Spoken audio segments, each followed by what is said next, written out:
Alright guys, we're running the channel with a purpose now. The title says we're going to do spark plugs and brake pads, and that's exactly what we're going to do right now. So let's get right into it.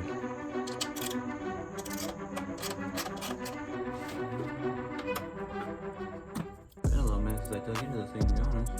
Surprisingly. This is the part that always takes the longest, actually.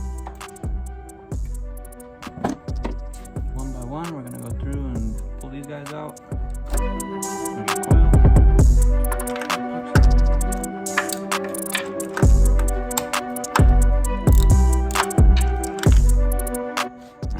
We got a fucking spark plug. You might have to find your own fitment like I had to do with these two bullshit extensions, but that's what it is when you're dealing with a spark plug. Now looking at this, it's fucking fried. You know why? Because it's over a year old. Or it's probably about a year old. It's not gonna focus, but yeah, it's fried. That's why. We got these boys. And just look at the difference real quick between the two. Because oh my god. Even out of focus, you should be able to tell a difference in that. Brand new, old. Stick that back down in there.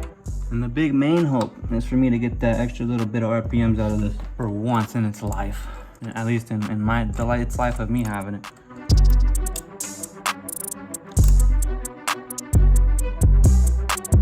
It's a little baby tweak. On to the next one.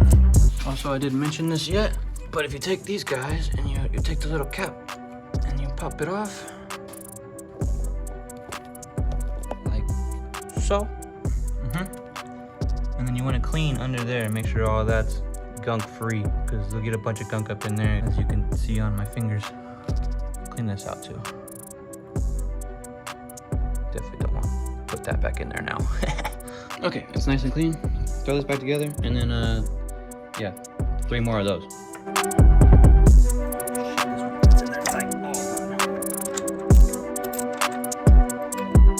Also destroyed, fried, old. Also, when you get these, they come with these fucking caps, okay?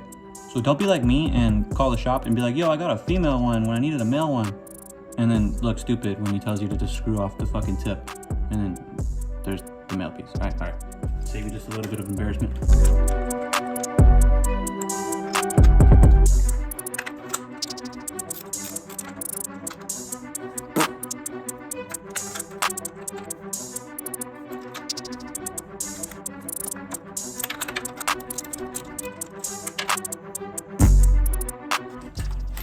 Oh no. Son of a... Now there's no gap. So I did drop this and I smashed it completely closed so that the tip was touching the electrode. But it has some feeler gauges here. And I looked it up online and it said it should be about 0.35. So I gapped it back to about 0.35. That's where it's at now. And fuck it, I might just throw it back in there and see what happens. It doesn't really have any signs of stress too much on the metal there, and I don't know. I think it'll be alright. Fuck it, we'll throw it back in there. I really hope this works. And I really hope it doesn't break off in there. That would be fucking catastrophic. I'm so glad to at least have feeler gauges right now. Oh, I didn't even pull the thing. Dummy. Always something in there. That's why you pull the caps off. With the spark plug mishap, I'm gonna run that for this weekend just so I can ride. I'm probably gonna try to swap that one, just the one, like as soon as I can. But the shop I normally go to doesn't open until Tuesday, so we'll just try to run that for this weekend. Hopefully that's fine. I'll throw the airbox back on there, and we'll get to these brake pads.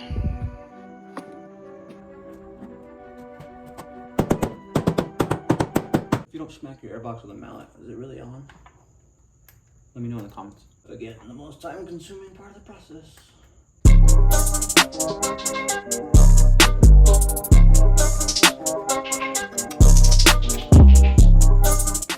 Okay, I gotta back this car up a little bit so I can get some more room because it's really tight in here, and I need to turn this bike around so I can get some light. All right.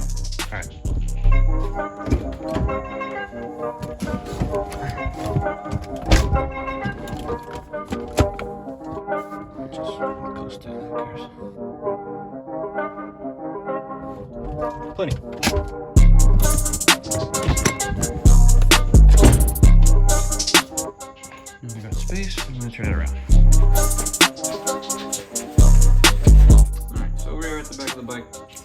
gotta take these two bolts off. Get this brake caliper off. Crack these open. Woo. Take the bolts off. Pad off. Take the caliper off, I mean. Try to open it up as much as possible too. So if you have the 2003 to 2004 636, all you gotta do is go to this back of the pad right here. There's gonna be a little pin. If you need to, you can twist this to make sure you can see the pin. Grab that pin right there, pull it out. Don't lose it. And then you should be able to pull this pin out. Like that, and then your pad should just fall out. Just like that. And as you can see, this pad's alright. It's getting there for sure. But this pad's definitely getting worn down on that inside there, so that's why I want to replace it before it starts rubbing on some metal. So get your new EBC brake pads right here. Ooh, don't drop them. And if possible, you don't want to touch these pads to anything except the rotor. So try not to touch it with your fingers or anything at all. And of course, now we have it all taken apart. Let me go ahead and get my brake cleaner. I'm gonna get this clean. I really want to spray that on all my tools and stuff, you know? Spray this down real quick. Like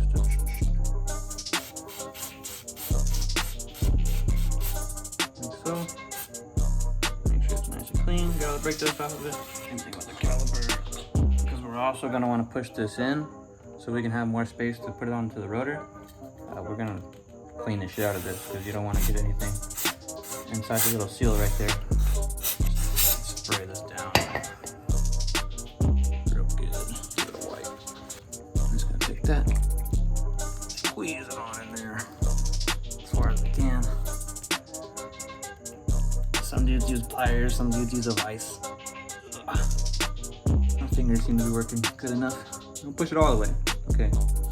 I'm gonna push it so far. Stick your pad in there. So push it up into the spring. Glad you're trying to make it flush with the holder. Just got it in there. Around the loop. So you stick that in the little hook.